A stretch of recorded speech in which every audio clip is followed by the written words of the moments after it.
አሜሪካ በህወሓት ባለስልጣኖች ላይ የቪዛ እገዳ ጥላለች። የቀበሌ ቤቶች ፈርሰው ይታደሳሉ ሲሉ የከተማዋ ከንቲባ ወይዘሮ አዳነች አቤቤ ገልጸዋል። የዶናልድ ትራምፕ ንግግር በታላቁ የህዳሴ ግድብ ዙሪያ አዲስ የዲፕሎማሲ ስጋት ደቅኗል። ኮሜዲያን ምናለ ያረጋል በቁጥጥር ስር መዋሉን የሚገልጹ መረጃዎች ቢወጡም ከቤተሰብ ወገን ማረጋገጫ ማግኘት አልተቻለም ነው የተባለው። ኢትዮጵያ ከካናዳ ጋር ያደረገችው ምንም አይነት የስራ ስምሪት ስምምነት አለመኖሩ ተገልጿል። በ138 የመንግስት መስሪያ ቤቶች ቅርንጫፎች ከ16.3 ቢሊዮን ብር በላይ ያልተወራረደ ውዝፍ ሂሳብ መኖሩ ተገልጿል። የሚሉና ሌሎችም ዝርዝር ጉዳዮችን ይዘናል። አብራችሁን ዝለቁ። የአሜሪካ ውጭ ጉዳይ ሚኒስትር ማርኮ ሩቢዮ በኢትዮጵያ ሰላምን ለማደፍረስ እና ግጭትን ለመቀስቀስ እየሰሩ ነው ባሏቸው የህወሓት አባላት ላይ የቪዛ እገዳ ጥለዋል። የአሜሪካው የውጭ ጉዳይ ሚኒስቴር ቃል አቀባይ ቶማስ ፒጎት ዛሬ ሰኔ 11 ቀን 2018 ዓ.ም በሰጡት ጋዜጣዊ መግለጫ እርምጃው የተወሰደው በትግራይ ክልል ያለውን ቀውስ በሰላማዊ መንገድ ለመፍታት የሚደረገውን ጥረት በማደናቀፍ ረገድ ቀጥተኛ ተሳትፎ ባላቸው ወይንም ተባባሪ በሆኑ ግለሰቦች ላይ ነው ተብሏል። የቃል አቀባዩ መግለጫ እንዳመለከተው በህወሓት አመራሮችና በኢትዮጵያ መንግስት መካከል በቅርቡ እያገረሸ የመጣው ውጥረት በሰሜን ኢትዮጵያ ዳግም ደም አፋሳሽ ጦርነት እንዳይቀሰቀስ ከፍተኛ ስጋት ደቅኗል ተብሏል። በዘንድሮ ዓመት መጀመሪያ ላይ የትግራይ ደህንነት ኃይሎች ከኢትዮጵያ መከላከያ ሰራዊት ጋር መጋጨታቸውን ያስታወሰው መግለጫው ይህም የ600,000 ሰዎችን ህይወት የቀጠፈውን ከ2020 እስከ 2022 የቆየውን ጦርነት ካበቃ በኋላ በሁለቱ አካላት መካከል የተደረገ የመጀመሪያው ቀጥተኛ ወታደራዊ ፍልሚያ መሆኑን ገልጿል። ይህንን ተከትሎም በሰሜን ኢትዮጵያ የሚገኙ በመቶ ሺዎች የሚቆጠሩ ንጹሃን ዜጎች ዳግም ወደ ጦርነት አዙሪት እንዳይመለሱ በመስጋት መኖሪያ ቀያቸውን ጥለው እየተሰደዱ መሆኑም ተመላክቷል። የአሜሪካ የውጭ ጉዳይ ሚኒስትር ማርኮ ሩቢዮ በሀገሪቱ የኢሚግሬሽንና ዜግነት አዋጅ አንቀጽ 21 አንቀጽ 212 ተሰጣቸው ህጋዊ ስልጣን መሰረት እርምጃውን መውሰድ መጀመራቸውን ቃል አቀባዩ ገልጸዋል። ይህ የቪዛ እገዳ ፖሊሲ በትግራይ ክልል ያለውን ቀውስ በሰላማዊ መንገድ ለመፍታት የሚደረገውን ጥረት በማደናቀፍ ረገድ ተጠያቂ የሆኑ ወይንም እጃቸው ያለበትን የህወሓት አክራሪ አቋም አራማጆች አባላትንና የቅርብ ቤተሰቦቻቸውን ለይቶ የሚመለከት በማለት ቶማስ ፒጎት ተናግረዋል። በኢትዮጵያ በየቦታው በተለይም በአማራ ክልል እየተፈጸመ ያለው የወጣቶች ስቃይ ሊቆም ይገባል ሲል የአውሮፓ የህግና ፍትህ ማዕከል ባለስልጣናት ተናግረዋል። ልዑል ዶክተር አስፋው ወሰን አስራትን በማስተዋወቅ የጀመሩት መድረኩን ከጋበዙት የአውሮፓ ምክር ቤት አባላት አንዱ ባደረጉት የመክፈቻ ንግግር ኢትዮጵያ ውስጥ በአንድ አቅጣጫ ብቻ የእርስ በርስ ጦርነት ያለ ይመስል ነበር ያሉ ሲሆን ከሚደርሷቸው መረጃዎች ግን ጥቃትና ግጭቱ በየቦታው መሰራጨቱን መረዳታቸውን ተናግረዋል። በዛሬው ዕለት የመድረኩ ዋነኛ ተናጋሪ ልዑል ዶክተር አስፋው ወሰን አስራት በተለይ በዝምታ የሚፈጸመው የአማራ ስቃይ በሚል ርዕስ ዝርዝር ገለጻ አድርገዋል። ዶክተር አስፋው ወሰን በበኩላቸው በገለጻቸው ኢትዮጵያ ውስጥ በሲቪሎች ላይ እየተፈጸመ ነው ያሉትን ጥቃትና ግድያ መንግስት ማስቆም አልቻለም ሲሉ ወቅሰዋል። ብዙ ጊዜ የመንግስት ሚና ምንድነው እያልኩ እጠይቃለሁ ያሉት ልጅ ዶክተር አስፋው ወሰን አስራት ቅድሚያ የህዝቡን ደህንነት ማስከበር የመንግስት ኃላፊነት እንደሆነ አጽንኦት ሰጥተውበታል። የአፍሪካ ህብረትን ጨምሮ በርካታ ዓለም አቀፍ ተቋማትን በምታስተናግደው ታሪካዊት ሀገር ኢትዮጵያ የግለሰቦችና የሀገር ደህንነት አሳሳቢ ደረጃ ላይ መሆኑን በመግለጽ ይህ ሁሉ በቂ የመገናኛ ብዙሃን ሽፋንና ትኩረት እንዳላገኘም አመልክተዋል። ኢትዮጵያ ውስጥ እየተፈጸመ ነው ላሉት ዘርና ሃይማኖትን መሰረት ላደረገ ጥቃት ተጠያቂነት እንደሌለ በማመልከት ፍትህና ተጠያቂነት እንዲኖር ጥሪ አቅርበዋል። በዛሬዋ ኢትዮጵያ ውስጥ በመንግስትም ሆነ በታጣቂ ኃይሎች የሚፈጸሙ የጦር ወንጀሎች፣ በሰብአዊነት ላይ የሚፈጸሙ ወንጀልና የዘር ፍጅት ተጠያቂነት የሌለበት ነው ሲሉም ተችተዋል። ገለጻውን ካደመጡ የአውሮፓ ፓርላማ አባላት አንዱ ለምንድነው መንግስት የራሱን ህዝብ ላይ በሰው አልባ አውሮፕላን ወይንም ድሮንም ሆነ በሌሎች የጦር መሳሪያዎች ጥቃት የሚያደርሰው ሲሉ ጠይቀዋል። በምላሻቸው ኢትዮጵያ ውስጥ የክፉ ነገሮች ሁሉ ምንጭ ህገ መንግስቱ ነው ያሉት ዶክተር አስፋው ወሰን ከዓለም በጎሳ ላይ የተመሰረተ ፌዴራሊዝም ያለባት ሀገር ኢትዮጵያ ብቻ ናት ብለዋል። በኢትዮጵያ ብቻ ሳይሆን በሌሎችም በርካታ ጎሳዎች ባሉባቸው የአፍሪካ ሀገራት የፖለቲካ አካሄድ አንድነት በልዩነት ልዩነት በአንድነት የሚል መሆን እንደሚገባውም ሐሳባቸውን አጋርተዋል። በአማራ ክልል ምስራቅ ጎጃም ዞን ደባይ ጠላት ግን ወረዳ በቁይ ከተማ ውስጥ በመከላከያ ሰራዊትና በአካባቢው የፖሊስና የሚሊሻ አባላት መካከል ትናንት ምሽት በነበረው የሰዓታት የተኩስ ልውውጥ የሰው ህይወት ማለፉና ሰዎች መቁሰላቸው ታውቋል። በደረሰው ግጭት ሳቢያ ዋና ሳጅን ደሳለኝ የተባሉ የፖሊስ አባል ህይወታቸው ሲያልፍ 2 የሚሊሻ አባላት ደግሞ ከባድ ጉዳት ደርሶባቸዋል። ለሕክምና ወደ ደብረ ማርቆስ ሆስፒታል መላካቸውም ተገልጿል። በተጨማሪም በዚሁ የተኩስ ልውውጥ ወቅት 2 የመከላከያ ሰራዊት አባላት ህይወታቸውን ማጣታቸው ተጠቁሟል።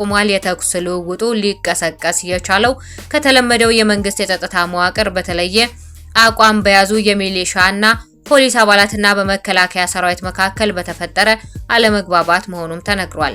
የፖሊስና የሚሊሻ አዛዦቹም ጭምር በተሳተፉበት በዚህ ግጭት ሁለቱ ወገኖች ለሰዓታት የቆየ የተኩስ ልውውጥ አድርገዋል። ከግጭቱ በኋላም ቢሆን በአካባቢው የተፈጠረው ውጥረት እስካሁን አለመርገቡ ተመላክቷል። ኮሜዲያን ምናለ ያረጋል በቁጥጥር ስር መዋሉን የሚገልጹ መረጃዎች ቢወጡም ከቤተሰብ ወገን ማረጋገጫ ማግኘት አልተቻለም ነው የተባለው። ታዋቂው ኮሜዲያን ምናለ ያረጋል ላለፉት ጥቂት ቀናት በመንግስት የጸጥታ አካላት ተይዞ በእስር ላይ እንደሚገኝ የሚጠቁሙ ተደጋጋሚ መረጃዎች እየተሰሙ ይገኛሉ። ይሁን እንጂ ይህንን መረጃ ከቅርብ የቤተሰብ ምንጮች ወገን በገለልተኝነት ማረጋገጥ እስካሁን እንዳልተቻለ ታውቋል።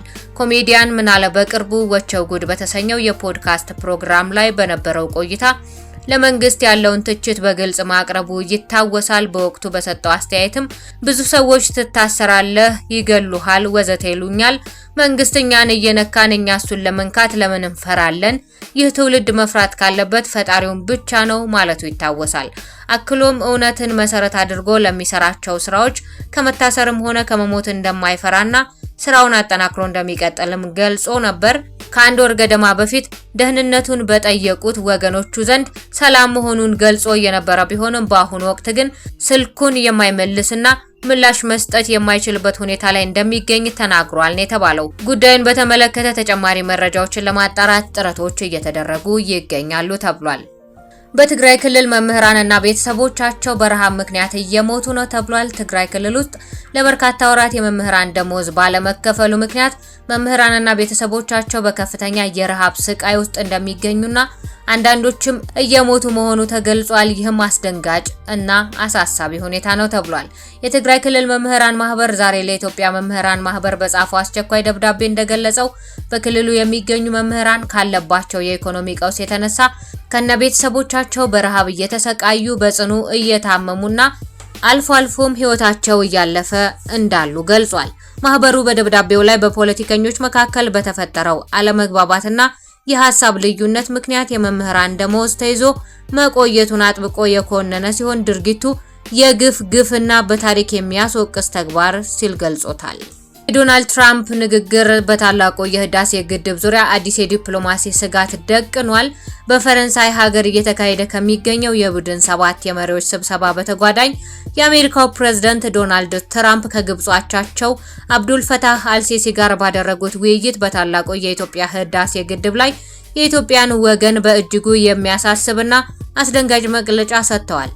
ፕሬዝዳንት ትራምፕ በውይይቱ ወቅት የኢትዮጵያ ህዳሴ ግድብ ግንባታና አጠቃቀም በግብጽ ላይ ከፍተኛ ችግር እየፈጠረ እንደሚገኝ በይፋ የተናገሩ ሲሆን በግድቡ ውዝግብ ዙሪያ ግብጽ ኢፍትሃዊ በሆነ መንገድ ተስተናግዳለች ሲሉ ያልተጠበቀና ጠንከር ያለ ትችት ሰንዝረዋል። ይህ የፕሬዝዳንቱ መግለጫ በሁለቱ ሀገራት ዲፕሎማሲያዊ ግንኙነትና በግድቡ የድርድር ሂደት ላይ አዲስ የስጋት ጥላ የደቀነ ክስተት ተደርጎ ተወስዷል።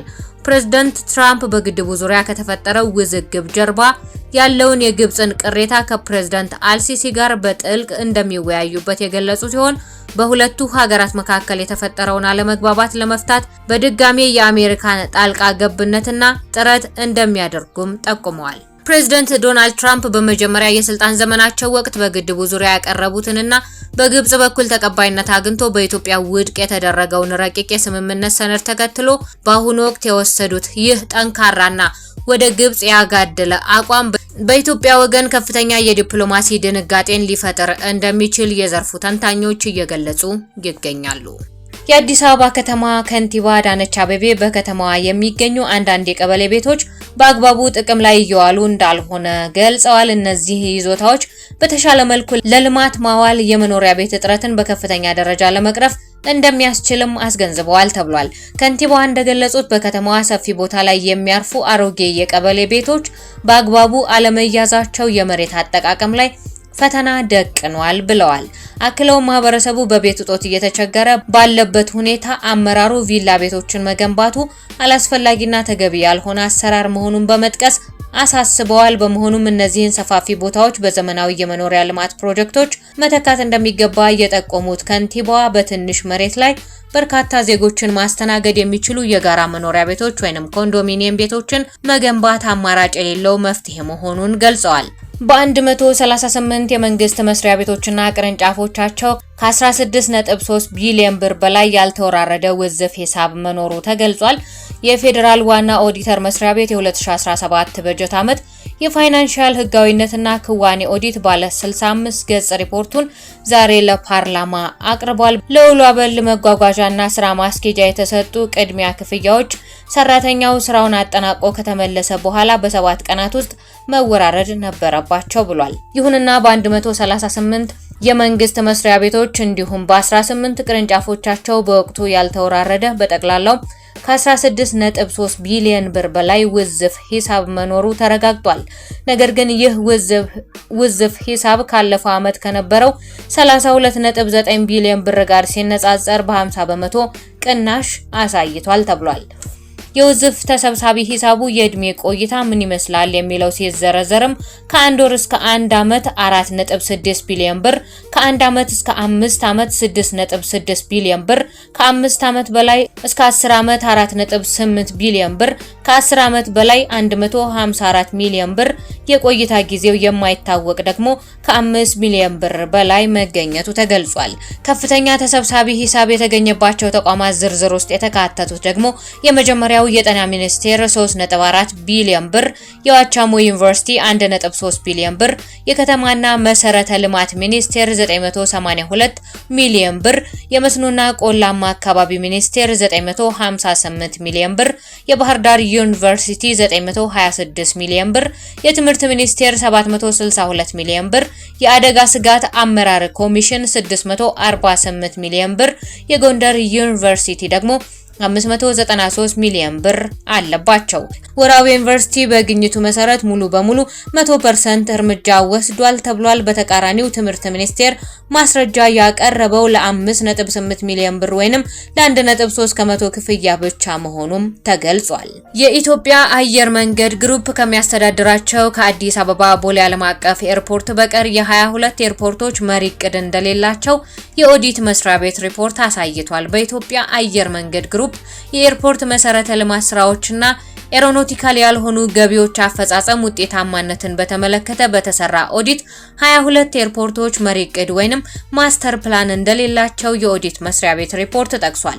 የኢትዮጵያ አየር መንገድ ግሩፕ የሚያስተዳድራቸው ኤርፖርቶች መሪ ዕቅድ፣ ማስተር ፕላን፣ የመሬት አጠቃቀም ካርታና የይዞታ ካርታ ሊኖራቸው ይገባ ነበር ያለው ሪፖርቱ፣ ነገር ግን ከአዲስ አበባ ቦሌ ዓለም አቀፍ ኤርፖርት በቀር የተቀሩት 22 ኤርፖርቶች የላቸውም ሲል አስረድቷል። ከተቀመጡት 8 ኤርፖርቶች የመሬት አጠቃቀም ካርታ የተዘጋጀላቸው ሲሆን የቀሩት 18 ኤርፖርቶች የመሬት አጠቃቀም ካርታ አልተዘጋጀላቸውም ተብሏል። የይዞታ ካርታ የሌላቸው 3 አየር ማረፊያዎች እንዳሉና የይዞታ ማረጋገጫ ካርታቸው ትክክለኛ ቦታውን አዋሳኝ በሚያሳይ መልኩ ያልተሰራላቸው 4 አየር ማረፊያዎች አሉ ተብሏል።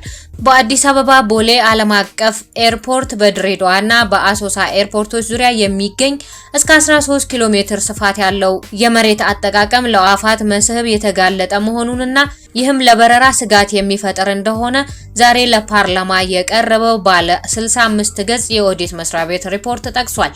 የአሶሳ ኤርፖርት ግንባታ ቀድሞ የአዋጭነት ጥናት ባለመሰራቱ ኤርፖርቱ ከዋናው መንገድ አጠገብ በመሆኑ ተንቀሳቃሽ ነገሮች ለበረራ ስጋት መፍጠራቸውን በግኝት ተረጋግጧል ተብሏል። በተመሳሳይ የጎንደር አጼ ቴዎድሮስ ኤርፖርት የአየር መንገዱ ክልል አጥር ባለመታጠሩና ክፍት በመሆኑ እንስሳትና ያልተፈቀደላቸው ሰዎች በቅጥር ግቢው እንደሚገቡ ተጠቅሷል። ኢትዮጵያ ከካናዳ ጋር ያደረገችው ምንም አይነት የስራ ስምሪት ስምምነት አለመኖሩ ተገልጿል። የስራና ክህሎት ሚኒስቴር ወደ ካናዳ የሚደረግ የስራ ስምሪትም ሆነ ምዝገባ እስካሁን አልተጀመረም ሲል አስታውቋል። ሚኒስቴሩ በሰጠው መግለጫ ወደ ካናዳ የስራ ስምሪት ተጀምሯል በሚል ስም የሚሰራጩ ማስታወቂያዎች ሐሰተኛ መሆናቸውን ገልጾ ዜጎች እንዳይታለሉ አሳስቧል። በአሁኑ ወቅት በኢትዮጵያ ከሳውዲ አረቢያ፣ ከተባበሩት አረብ ኤሚሬትስ፣ ከጆርዳን፣ ከኳታርና ከሊባኖስ ጋር ባላት የሁለትዮሽ ስምምነት መሰረት ብቻ ህጋዊ የስራ ስምሪት እየተካሄደ መሆኑን ሚኒስቴሩ ገልጿል። ውድ የሽርሽር ኢትዮጵያ ቤተሰቦች መሰናዶቻችንን ከወደዳችኋቸው ሰብስክራይብ እያደረጋችሁ እንዲህ አይነት መሰናዶች በሌላ ጊዜ እንዲደርሷችሁ ቤተሰብ ሁኑ። ሐሳብ አስተያየቶቻችሁን በኮሜንት መስጫው ላይ ማስቀመጥ እንዳትረሱ። ሼር እያደረጋችሁ ለወዳጆቻችሁ አጋሩ። አብራችሁን ስለነበራችሁ እናመሰግናለን። በሌላ ጊዜ እስከምንገናኝ ፈጣሪ